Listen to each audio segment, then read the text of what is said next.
When Nintendo confirmed in November 2021 that there'd be no more major content updates going forward, there was still hope amongst the community that a particular type of update could still happen, one that had been highly requested, and one that actually had a precedent set by Nintendo already.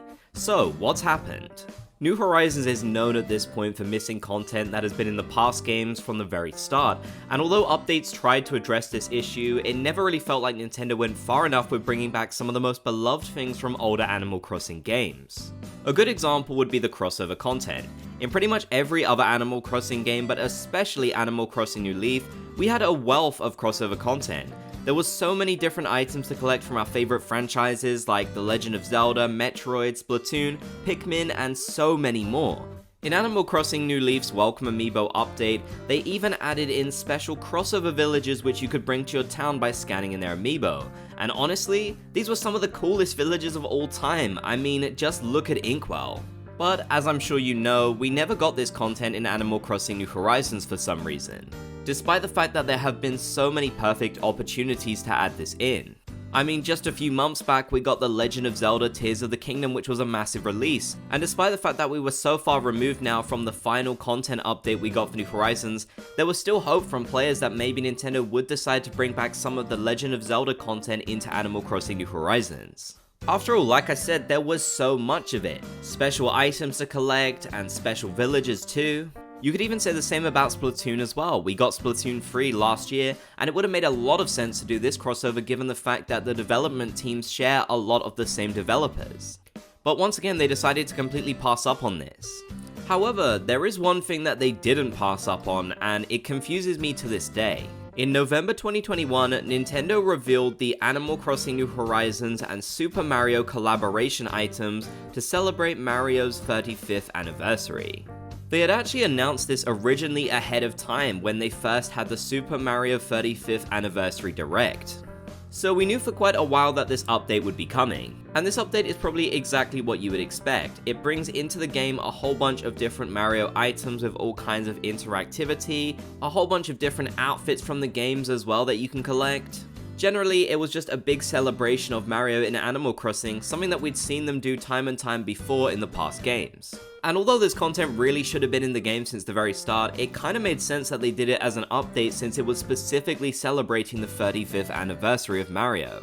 So, as I'm sure you can imagine, when this update finally dropped, a lot of people were thinking to themselves, okay, well, we're gonna be getting more Nintendo crossover content in the future. Probably when Nintendo releases new games. But now we're here in 2023 and we didn't get any of that. That's not to say we didn't get any more crossover updates though. Later on we got the Sanrio crossover content, which was originally introduced in the Welcome Amiibo update in New Leaf that I told you about. Although pretty much all of this was Amiibo content, so you needed those special Amiibo cards if you wanted to unlock any of it. And for some very strange reason that I just cannot understand, they decided to add the Ring Joy-Con from Ring Fit Adventure into an update as well. But of course, none of that other major crossover content that I mentioned earlier, nothing for The Legend of Zelda or Splatoon or Pikmin, you name it. Now, this might sound a little bit strange, but I actually think it would have made more sense to not have this content in the game if they hadn't done the Mario update. Like I said at the start of the video, this update set a bit of a precedent amongst Animal Crossing players, and it's really understandable that it did. Whilst Nintendo didn't exactly promise that they'd be adding in more crossover content, I think it's fair to assume that they would have done when you saw this, especially when it had been in the past games up until that very point. I personally always had my doubts that the special Amiibo villages would return. They seemed kind of like a gimmick for the Welcome Amiibo update, although I'd always hoped because I really loved them like I said earlier on. But I had full confidence that they would bring back some of the other Nintendo items to the game, as they were just items that were there from the start anyways. But like a lot of other things, we never got them, and that makes me so sad. It's really hard to tell why Nintendo decided not to really add any of this crossover content into Animal Crossing New Horizons when they were so willing to do so for Mario. I mean, they went out of their way to promote it during the Nintendo Direct so that a lot of people would see this and get excited about it, and of course people did. And yeah, Mario is really iconic of course, but I don't see why it had to be the only significant Nintendo crossover that we got in the game. Even with the absolutely massive 2.0 update dropping in November 2021, None of the villages or items were added in, which I think came as a big surprise to a lot of the community given that the 2.0 update did drop so many items to the game. So in my opinion, it was a bit of a mistake for Nintendo to drop the Mario update like they did. This update, and especially how it was revealed, set the precedent that we could see special crossover updates for other Nintendo franchises. I know some people might be thinking that this Mario update was included with other stuff too, so it wasn't the main focus of the update, but it was literally just the Mario stuff. We might have gotten a few other seasonal items hidden in there or something like that, but this update was pretty much solely dedicated to adding in Mario. It was the Mario update.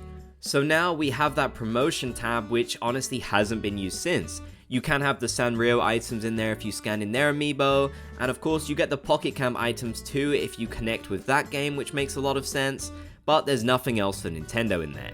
I think if Nintendo really had no intentions to add any other crossover content to Animal Crossing New Horizons, they should have considered how they promoted this particular update, and maybe just included it in the March update, which came slightly later on.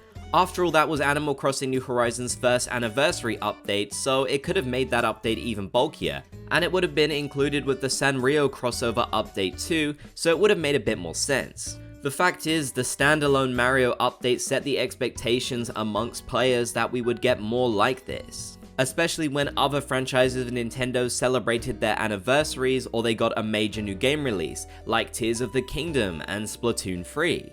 I know some people might be thinking, well, the fans should never have assumed that Nintendo would do more of these, it wasn't guaranteed. And although that isn't necessarily wrong, I still think it was fairly understandable to believe Nintendo would have done more of these. Now, I know some people might wonder, is there still any chance at all that Nintendo could add this crossover content into Animal Crossing New Horizons in a future surprise update? And honestly, I have to say no, I really doubt that'll ever happen.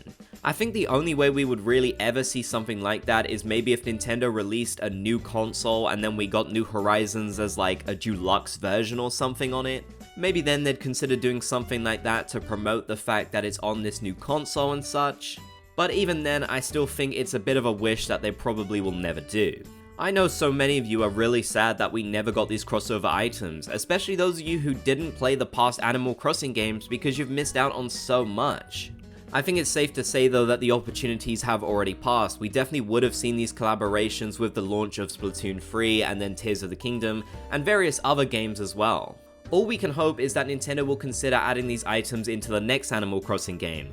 After all, if they had the thought to do so with the Mario items, it can't not have crossed their mind to do the others too.